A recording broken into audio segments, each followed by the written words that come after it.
સમાજમાં જ્યાં સારું થતું હોય કરી ન શકો, પ્રેરી શકો તોય ઘણું છે. કોઈને પ્રેરિત કરી શકીએ તો પણ એક સુંદર કાર્ય છે. અહીંયા પૂતના પ્રવેશ કરે છે, બાળકોને મારતી મારતી નંદાલયમાં આવે છે, અને જ્યાં નંદાલયમાં પ્રવેશ કરે મોટો મહેલ જેવું દેખાયું અને સમાચાર મળ્યા કે અહીંયા બાળક થયું છે. અને ત્યાં તો ચોકમાં યશોદાજીની ગોદમાં લાલન છે, અને જ્યાં પૂતનાને પ્રવેશ કરતી જોઈ ઠાકોરજી આંખો બંધ કરી, એ આવી રહી છે. અનેક અનેક કારણો બતાવ્યા. પૂતનાને દ્રષ્ટિ કેમ ના આપી ઠાકોરજી? એક કારણ એ બતાવ્યું કે પ્રભુની દ્રષ્ટિમાં જ્ઞાન છે, પૂતના અવિદ્યા છે. જો દ્રષ્ટિ પડે તો ત્યાં જ અવિદ્યાનો નાશ થઈ જાય, પૂતના વધની લીલા ન થાય. બીજું કારણ એ બતાવ્યું કે આંખ બંધ કરીને ઠાકોરજી મહાદેવજીને યાદ કરે છે કે અરે હું તો માખણ મિશ્રી ખાવા આવ્યો છું, આ વિષપાન કરવું તમારું કામ છે, તમે આવો ને પીઓ. એક કારણ એ પણ બતાવ્યું કે આ તો પુષ્ટિ લીલા છે, અને પુષ્ટિ લીલા, પુષ્ટિ પુરુષોત્તમ છું તો ગુણનું ગ્રહણ કરીશ પણ દોષનું દર્શન નહીં કરું. એ સ્તનપાન કરાવવા આવી છે તો પાન કરાવવું એ ગુણ છે, વિષ લગાવવું એ દોષ છે. મારે ગુણના ગ્રહણ કરવા છે, ભક્તના દોષનું દર્શન કરવું નથી. ઠાકોરજી ક્યારેય પણ જીવના દોષોનું દર્શન કરતા નથી. તમારી ભૂલોને ભગવાનની જ હોય. માણસ અને ભગવાનમાં આજ તો મોટો ફરક છે. તમારી અંદર 1000 ગુણ હશે, પણ આ માણસ એવો છે ક્યાંક એકાંત પણ અવગુણ ગોતી કે માનાથી સંબંધ તોડી નાખો એની ફિરાકમાં જ રહે છે. અને ભગવાન તમારી અંદર 1000 અવગુણ હશે, છતાંય કોઈ એક ગુણ ગોતી અને તમારો કેમ સ્વીકાર કરી લેવો એવી જ ફિરાકમાં ઠાકોરજી રહે છે. પૂતનામાં બધા જ દુર્ગુણ છે, તોય ભગવાને ગુણ ગોતી લીધો. શું ગુણ ગોત્યો? કે આની ક્રિયા તો માં જેવી છે. આ તો આવું તો માં કરે, ખોળામાં લે, સ્તનપાન કરાવે, એનો ભાવ કેવો હોય મારે નથી જોવો, પણ આની ક્રિયા માં જેવી છે એટલે આને ગતિ હું માની પ્રદાન કરીશ. અને ભગવાન એટલે જ પૂતનાને માની ગતિ આપી. ઘણી વાર આપણે પણ પ્રશ્ન થાય ને કે અમને ભાવ નથી હોતો, સેવા કરતા હોય, લાલ લડાવતા હોય, પણ ઘણી વાર હૃદયમાં ભાવ ન હોય. ભાવ ન હોય પણ પ્રભુ માટે ક્યારેક કુભાવ તો નથી જોતો ને. પૂતનાને તો કુભાવ હતો, મારી નાખવાનો ભાવ હતો, છતાંય ઠાકોરજીએ સ્તનપાન કરી અને માની ગતિ આપી, વિષ લગાડેલા પૈથી દૂધ પાન કરીને પણ. અને અમારા વૈષ્ણવ તો રોજ દૂધ ઉકાળે, કેસર નાખે, બદામ નાખે, પિસ્તા નાખે, એમાં મિશ્રી નાખે, ડાયાબિટીસ હોય તો થોડી ઓછી નાખે, અને એવું સુંદર દૂધ ચાંદીના કટોરીમાં લઈ ઠાકોરજીને ધરે. તો વિષ ભેળવેલા દૂધથી માની ગતિ આપે તો વૈષ્ણવો તમને ઠાકોરજી કઈ ગતિ નહીં આપે. જ્યારે આવા પ્રેમથી તમે ભોગ ધરો છો, ઠાકોરજી કેટલો મોટો કટોરો છે એ નથી જોતા, કેટલા ભાવથી ધર્યું છે એ જુએ છે. તો આ પ્રભુની વિશેષતા છે. પ્રભુ દોષો જોવામાં બિલકુલ રસવાળા નથી, એમને કોઈ રસ દોષ દર્શનમાં નથી. એમને કેવલ ભક્તમાં કયો ગુણ છે એ શોધવામાં રસ છે. પ્રભુ ગુણ ગોતીને કૃપા. રૂપા પોરિયાને કીધું હું કહાની સમજીને સાંભળતો હતો, ભલે ને ગાતા નથી આવડતું. પ્રભુની આ જ લીલા છે, ગુણ દર્શન. પ્રભુની આ વિશેષતા છે. અને એટલા માટે પૂતના જ્યારે આવી ત્યારે ઠાકોરજીએ નેત્રો બંધ કર્યા. એનું એક કારણ એ પણ બતાવ્યું, ભગવાન દર્શન બધાને આપે છે પણ દ્રષ્ટિ બધાને નથી આપતા. નાથદ્વારામાં લોકો કેટલાય હજારો લોક રોજ જતા હશે દર્શન કરવા, શ્રીનાથજીને બધા જોતા હશે, પણ શું શ્રીનાથજી બધાને જોતા હશે? પ્રભુ દ્રષ્ટિ ગમે તેને નથી આપતા. પ્રભુની દ્રષ્ટિ બહુ દિવ્ય છે. પ્રભુને કોઈ અધિક ક્રિયા કરવાની થોડી જરૂર છે. લાવ તારા પાપ કાપવું, લાવ તારા પુણ્યનો ફળ, બસ એક કૃપા દ્રષ્ટિ કરી દે, કામ બની જાય. પૂતનાને દ્રષ્ટિ ના આપી. પૂતના પ્રવેશ કરે છે, સુંદરીનું રૂપ લઈને આવી છે, અવિદ્યા સુંદરી બનીને આવી છે. હિતેચ્છુ લાગે, બાજુમાં આવીને બેસી ગઈ યશોદાજીના અલગ મલકની વાતો કરવા લાગી. યશોદાજીને થયું ક્યાંકની રાણી લાગે છે. જોને મારા લાલનનો યશ કેવો ફેલાયેલો છે, દૂર દૂરના રાજ્યના રાણીઓ દર્શન કરવા આવે છે. વાત વાતમાં એવા ઘરોપો બાંધી લીધો અને યશોદાજીને એમ થયું જાણે બહુ જૂની ઓળખાણ હોય. વાતમાં વાત કરતા કરતા યશોદાજીને કોઈ ગૃહ કાર્ય યાદ આવ્યું. એટલે કહેવા લાગે, બેન થોડી વાર મારા લાલનને સાચવશો, હમણાં હું ઘર કાર્ય કરીને આવું. લાવ લાવ લાલનને હું ધ્યાન રાખું. લીધા ગોદમાં પૂતનાએ, યશોદાજી ગયા. જે અવસર જોઈતો હતો પૂતનાને મળી ગયો. પૂતનાને એમ લાગ્યું કે મારું ધાર્યું થયું, પણ ધાર્યું તો પ્રભુનું થયું છે. કારણ કે પ્રભુને એનો મનોરથ પૂરો કરવો છે. બલિરાજાની દીકરી કે બેન એવો ભાવ કહેવામાં આવે ને, જયારે વામન રૂપે ભગવાન આવ્યા ત્યારે એને એમ થયું કે આવું બાળક મારું હોય તો એને પયપાન કરાવવાનો કેવો આનંદ આવે. અને એ વામન વિરાટ બન્યા ત્યારે એમ તો આને તો મારી નાખવો જોઈએ. બે ભાવ આવ્યા અને પૂતના બનીને આવી ભગવાને બંને ભાવ પૂરા કર્યા. પૂતનાએ ગોદમાં લીધા, સ્તન કરાવવા લાગી અને પ્રભુને જે સમર્પિત થયું એનું ઠાકોરજી ગ્રહણ કરે છે. અને જ્યાં ગ્રહણ કર્યું અને પ્રાણોના કર્ષણ પરમાત્મા કરવા લાગ્યા. સા મુંચ મુંચિતિ પ્રભાસિણી, છોડ છોડ કરીને અવાજ કરી વિકરાળ રૂપ ધારણ કર્યું.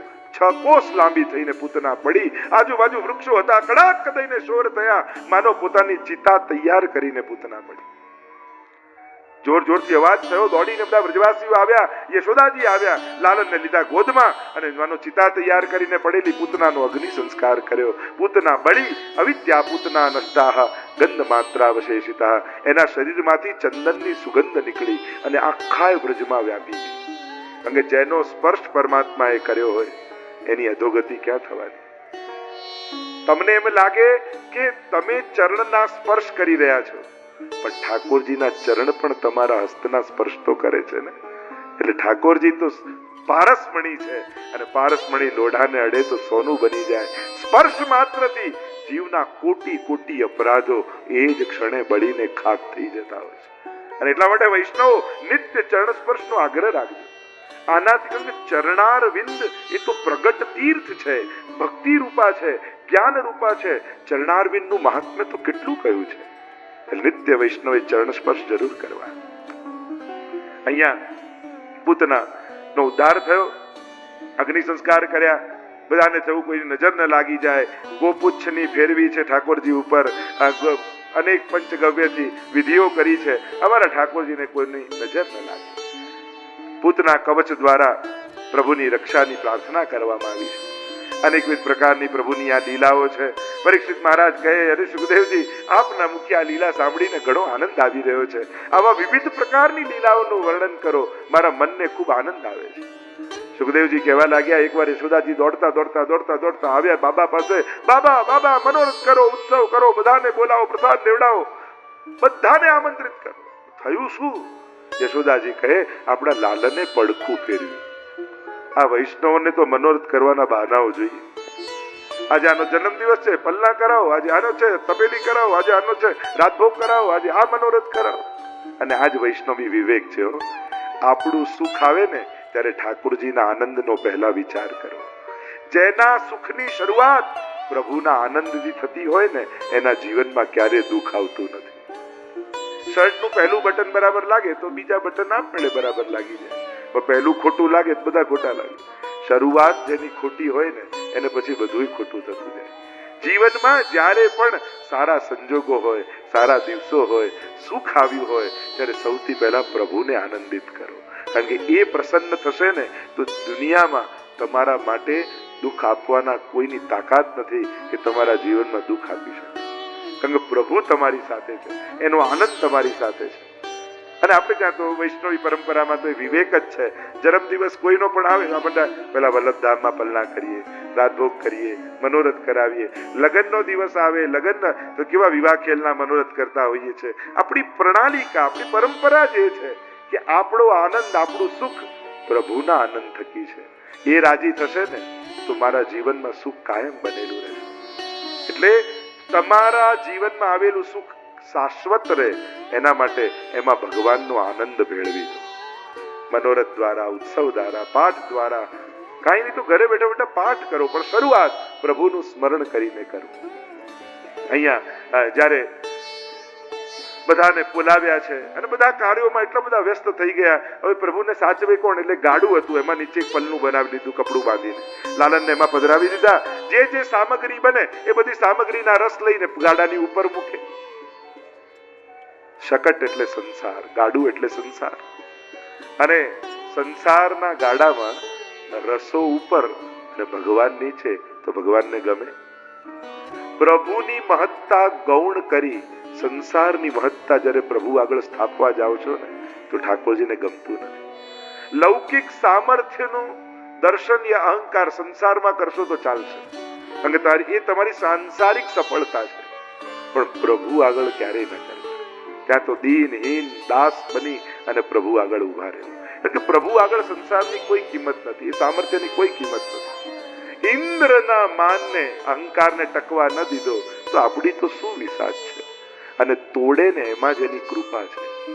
ભગવાન જેનો બગાડ કરવાના હોય ને એને અહંકારને વધારનારા લોકો આજુબાજુ ગોઠવી દે, એટલે એટલો વધારે ને ફૂલે એ જ ફાટે. બહુ ફૂલે, હવા ભરાતી જાય, ફૂલતો જાય, ફુગ્ગામાં હવા ભરતા જાઓ તો ફાટી જાય. એટલે ભગવાન કૃપા કરે ને તો આપણો અહંકાર વધવા ન દે. એટલે આપણે વાર્તા બનતી રાણીનો પ્રસંગ આવે, નાના હું શ્રીનાથજીના દર્શન તો કરું પણ છત્ર ને ચાદર લઈને કરીશ, અને હું કરું ત્યારે કોઈ નહીં. શ્રીનાથજી કોઈનો અહંકાર ચલાવે, બીજું રૂપ ધારણ કરીને સાંકળ ખોડી આવ્યા, હજારોની ભીડ અંદર આવી, છત્ર ને ચાદર તો શું એક કપડું ના રહ્યું. પ્રભુ કોઈના અહંકારને ચલાવતા નથી, કૃપા કરે છે તો અહંકારને તોડે છે. ક્યારેક કોઈ બધું સારું કર્યા છતાં જો આપણી કોઈ નિંદા કરે ને તો એને શણગાર કર્યા પછી કાળા ટીકા બરાબર માનવું કે સારું થયું, આને નિંદા કરી, હવે કોઈની નજર નહીં લાગે. અરે આવા ટીકો એ નજર ઉતારવાના બરાબર છે. તો ઠાકોરજી એવી કૃપા કરે છે આપણા ઉપર. અહીંયા જયારે ચકટ ઉપર નીચે ભગવાન ઉપર રસ, અને શકટાસુરે પ્રવેશ કર્યો, પ્રભુએ ચરણનો સ્પર્શ કર્યો, તડક દઈને અવાજ થયો, ચકટ તૂટ્યું, બધા રસો ઢોળાઈ ગયા. ભગવાનને રસો ઢોળવામાં રસ નથી, પોતાનામાં રસ પ્રગટાવવામાં રસ છે. કારણ કે જ્યાં સુધી તારું ધ્યાન આ રસોમાં રહેશે ને ત્યાં સુધી દ્રષ્ટિ મારા ઉપર નહીં પડે. આ તૂટશે ને તો તું મને યાદ કરીશ. એટલે ઘણી વાર વિપરીત સંજોગો થાય તો ભગવાનને દુઃખ આપવામાં, ભગવાન પાસે દુઃખ છે જ નહીં. ઘણી વાર લોકો એમ કે ભગવાન દુઃખ આપે ને તોય સહી લેવું, એની પાસે હોય જ નહીં તો આપે ક્યાંથી? કોઈ એમ કે આ સૂરજ દિવસે બરાબર છે, રાતના નીકળે ને તો માની જવું, પણ સૂરજનો અભાવ જ રાત છે, એનું ન હોવું જ રાત છે. ભગવાનનું ન હોવું જ દુઃખ છે. ભગવાન તો આનંદ રૂપ છે, એની પાસે દુઃખ રહી જ કેમ શકે? નથી તો એ આપી કેમ શકે? ભગવાન ક્યારે દુઃખ આપતો નથી, આપણા કર્મો આપણને દુઃખ આપે છે, કર્મો થકી દુઃખ આવે છે. અને એટલા માટે પુષ્ટિ ભક્ત કોણ છે? જે ભગવાન પાસે સુખ માંગતો નથી પણ ભગવાનને જ સુખ માને છે. આપણે સુખ માંગતા નથી, પ્રભુને જ સુખ માનીએ છે કે મારું સુખ મારો ઠાકોરજી છે, અને એને સાચવી લઈશ ને તો પ્રભુ મારું બધું સાચવી લેશે. ભગવાન જેને સાચવી લીધો, ઇતિહાસ પુરાણો કથાઓ કહે છે કે ભગવાને એને બધું સાચવી લીધું. એ નરસિંહ મહેતાથી શરૂ કરો અને છેક તમે અંબરીશ રાજા સુધી જાઓ, જેને પ્રભુને સાચવ્યા છે, પ્રભુએ એનું બધું સાચવ્યું છે. ભરોસો રાખજો, વિશ્વાસ રાખજો, એ તમારો ભરોસો તૂટવા નહીં. અહીંયા જયારે શકટ ભંજન થયું, લાલનને ગોદમાં લીધા, મહાપ્રભુજી કહે વ્રજભક્તોની લૌકિક આસક્તિનો નાશ કર્યો પ્રભુએ શકટ ભંજન કરી. જે લૌકિક વ્યવહારમાં આસક્તિ હતી ને, હવે ઘણી વાર એવું થાય આ સંસારના લૌકિક વ્યવહારો આપણને ભક્તિ અને ભજને ન કરવા દે. કમથી કમ એટલી મેચ્યોરિટી બધાએ રાખવી, ભગવાન નિમિત્તે જ્યારે કોઈને ત્યાં યા કોઈ જગ્યાએ જાઓ, કોઈના સત્સંગમાં, કથામાં, મંદિરમાં, ત્યારે ક્યારેય પણ લૌકિક વ્યવહારની આશા નહીં રાખવી. કારણ કે તમે પ્રભુ નિમિત્તે ગયા છો. લો અમે તો કથામાં ગયા ને વિજયભાઈએ ચાનું ના પૂછ્યું, તો એ ચા પીવા આવ્યા હતા? અમૃત પીવડાવે છે તમને કથાનું, તો એ ચાનો વિચાર કરવા. અલૌકિક પ્રસંગે જ્યારે કોઈને ત્યાં પણ જઈએ, એ તો કોઈ કમી નથી રાખતા, એ તો કેસર વાળું દૂધ પીવડાવે છે, પણ આ તો વ્યવહારની વાત એ છે કે જ્યારે કોઈને ત્યાં અલૌકિક પ્રસંગે જાઓ ત્યારે લૌકિક વ્યવહારની આશા ન રાખો. લો અમે તો હવેલીમાં ગયા અને શ્રમિકભાઈએ ખુરશી ના આપી, એટલે તો ખુરશી બેસવા આવ્યા હતા. ત્યાં તો આપણે દાસ બની જ્યાં મળે ત્યાં ગોઠવાઈ જવાનું હોય. ક્યારે પણ કોઈને પણ ભગવત ભજન માટે ગયા હો, ભગવત સ્થાનમાં ગયા હો, ભક્તિ માટે કોઈને ત્યાં ગયા, ત્યારે કોઈ પણ લૌકિક વ્યવહારની આશા ન રાખો. કારણ કે તમે ત્યાં દાસ બનીને જાઓ છો, ત્યાં તમારો સ્વાર્થ સાધવા, ભગવત દર્શન માટે તમે કોઈ વ્યક્તિ માટે નથી ગયા, તમે ઠાકોરજી માટે ગયા છો. પણ તમે જ્યારે લૌકિક વ્યવહારની આશા રાખો છો ત્યારે જેને સત્સંગ રખાયો હોય ને એ તો બિચારો એકે પાઠ કરી જ ના શકે. આવો બેન ને આવો ભાઈ ને આવો, આમાંથી જેનો સત્સંગ પૂરો થઈ જાય. કારણ કે હવે પૂછીશું નહીં તો ખોટું લાગી જાય. આ પાછું ખોટું લાગવાનું તો બહુ હોય બધા, ખબર નહીં કયા વાત તો ખોટું લાગે. જીવનમાં ખોટું લાગે, વાતે વાતે ઘણા તો ખોટું લાગી જાય. મૂળ વાત એ છે કે જ્યારે પણ ભગવત કાર્યમાં હલકા બનીને જાઓ, સ્વચ્છ બનીને જાઓ, પવિત્ર કોઈ અહંકારના ભાર રાખીને ન જાઓ. કારણ કે આપણો જ અહંકારનો ભાવ તળે આપણે દબાઈ જતા હોઈએ છીએ ઘણી વાર. એટલે જ્યારે પણ કોઈ સત્સંગ રખાવે, કોઈ મનોરથમાં જાઓ, તથા ભગવાન નિમિત્તે જ્યાં પણ જઈશું ત્યાં ક્યારેય પણ લૌકિક વ્યવહારની આશા નહીં રાખી. એટલે કે જે કથા કરવા બેઠો, જે સત્સંગ કરાવ્યો છે એ પણ પાઠ કરી શકે, કારણ કે એને ભગવાન છોડીને જવું પડે. અહીંયા પણ એવું થયું, પ્રભુનું વિસ્મરણ થયું તો પ્રભુએ ગાડું છોડી નાખ્યું. અનેક પ્રકારની લીલાઓ છે. તૃણાવર્તની લીલા આવી, વંટોળિયાના રૂપમાં આવ્યો, તો ભગવાનને ઉપાડી જાઓ. પ્રભુ ગોદમાં હતા યશોદાજીના, એટલા ભાર વધાર્યા. યશોદાજી ઉચકી ન શક્યા, નીચે પધરાવી દીધા. આનંદનો આધાર એવો કૃષ્ણ આપણને જયારે ભારરૂપ લાગવા માંડે ને, ત્યારે માનવું કે તૃણાવર્તે આપણા જીવનમાં પ્રવેશ કર્યો છે. ઓ ઠાકોરજી પુષ્ટાવી લીધા, હવે તો સવારે જાગવું પડશે, પ્રભુની સામગ્રી ધરવી પડશે, શણગાર કરવા પડશે. આમ પડશે કરે ને એ પડે. પ્રભુ આનંદનો આધાર છે. પ્રભુ થકી મારા જીવનમાં આનંદ છે. એ છે તો મારા જીવનમાં સુખ છે. એના થકી મારા જીવનમાં સુખ છે, અને એને સાચવીશ તો સદાય મારા જીવનમાં સુખ બનેલું રહેશે. એને ભાર ન માનો. પ્રભુ ક્યારે, જો ઠાકોરજી પણ સમજે છે, તમારે ટ્રાવેલિંગમાં જાઓ, તમારે વહેલું જવાનું હોય, પ્રભુ તમારા જ છે, તમારે અનુકૂળ થઈને ઠાકોરજી રહે છે. એટલે એનો ક્યારે ભાર ન રાખતા. એ તમારો થઈને તમારે ત્યાં આવ્યો છે. એ તમારા સુખ દુઃખ, અનુકૂળતા પ્રતિકૂળતા બધાને જાણે છે. અરે નાની નાની ભૂલોમાં લોકો કેવા ડરી જાય. ઓ આજે તો આ રહી ગયું, ઠાકોરજી કઈ મારું બગાડી નાખે. હવે કોઈ માણસે આવું ના કરે તો ભગવાન આવું કરે? ઘણા તો એમ જ હોય, જાણે આમ તાક લાગીને ઠાકોરજી બેઠા, બસ તું ભૂલ કર પછી તને જોઉં છું. ઠાકોરજી એ રીતે બેઠા, એ તમે એને કોઈ દોષ દર્શનમાં રસ છે? એ તો તમારી ભક્તિનો આનંદનો આસ્વાદ કરવા બેઠો છે, કે તમે અજાણતા પણ જે સેવા કરો છો ને એને બહુ મોટી માની અને જીવનભર યાદ રાખે છે. ભગવાન ડગલે ને પગલે આપણને મદદ કરે છે, અને દેખાતો નથી એટલે આપણને લાગે કરતો નથી, અને આપણે ભૂલીએ જઈએ છીએ. પણ અજાણતાએ 25 વર્ષ પહેલા તમે કોઈ સેવા કરી હશે ને તો ઠાકોરજી ક્યારે નહીં ભૂલે. તમે પગથિયા ચડ્યા હવેલીના 20 વર્ષે, ઠાકોર કહે આ તો એ જ છે જ્યારે મારી હવેલી બનતી હતી ને ત્યારે એને સેવા કરી. કદાચ એ ટ્રસ્ટના સમિતિઓના ચોપડામાંથી નામ ભૂસાઈ ગયા હશે, પણ પ્રભુની સ્મૃતિમાંથી તમારું નામ ક્યારેય નહીં જાય. કારણ કે પ્રભુ ક્યારે પણ કોઈની સેવાને ભૂલતા નથી, યાદ રાખે. અહીંયા તૃણાવર્તનો ઉદ્ધાર પરમાત્માએ કર્યો છે અને વિતૃષ્ણા સંપાદિત કરી આવી. અને આગળ ઝુંબણ લીલાનું ઘણી બધી લીલાઓ છે. ઝુંબણ લીલા છે, રીંગણ લીલા છે, તોકતા લીલા છે. તો તમને એમ થાય કે ઝુંબણ એટલે શું? ઝુંબણ એટલે બગાસું ખાવું. ઘણી વાર સંસ્કૃતના શબ્દો એવા હોય, આપણે કે આ કઈ નવી લીલા આવી.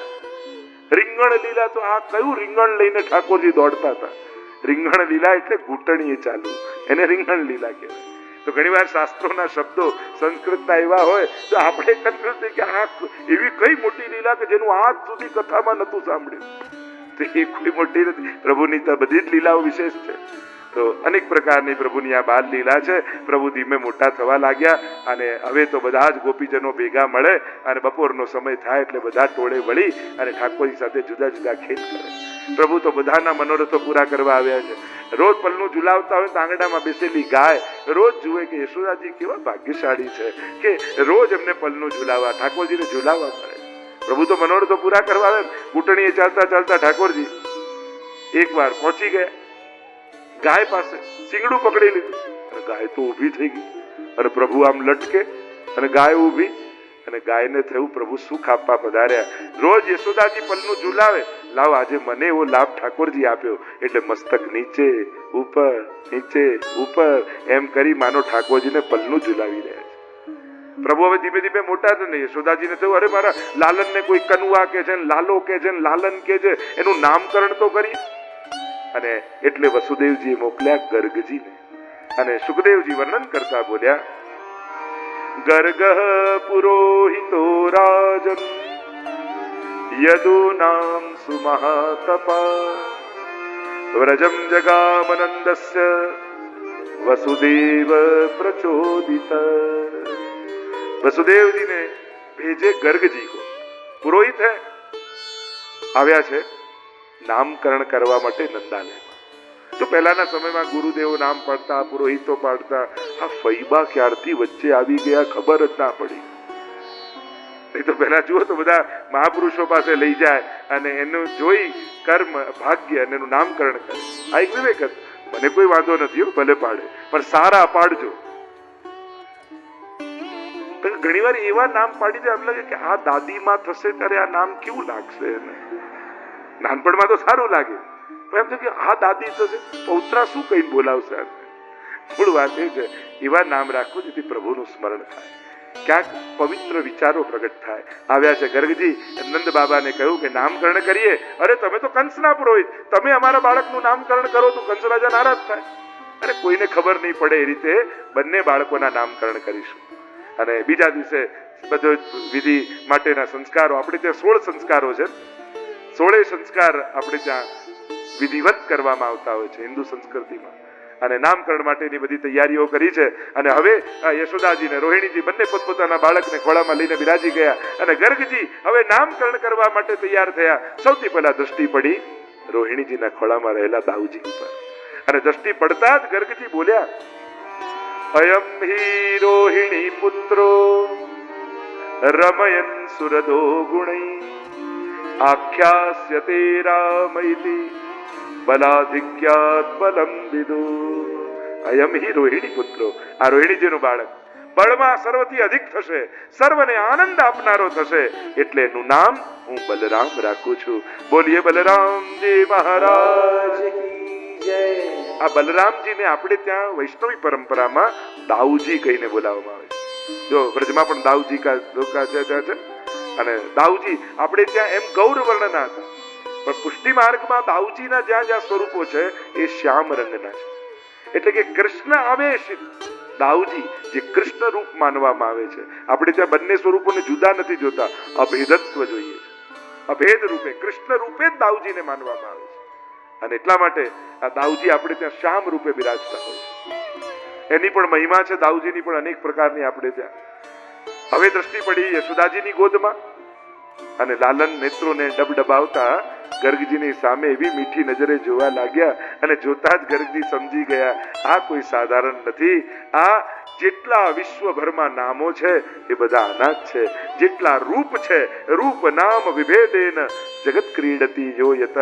અને જ્યાં પ્રભુ સામે જોયું અને જોતા જ ગર્ગજીના મુખમાંથી શબ્દો નીકળ્યા, બહુની સંતિ નામાની રૂપાણી ચ સુતસ્ય તે ગુણકર્માનુરૂપાણી તાન્યહમ વેદનો જના। બહુની સંતિ, આના તો અનેક નામ છે, અનેક રૂપ છે, પણ આને જોતા જ મારું મન આ પોતાની તરફ ખેંચી રહ્યો છે। કર્ષતિ ઇતિ કૃષ્ણ, આનું નામ હું કૃષ્ણ રાખું છું।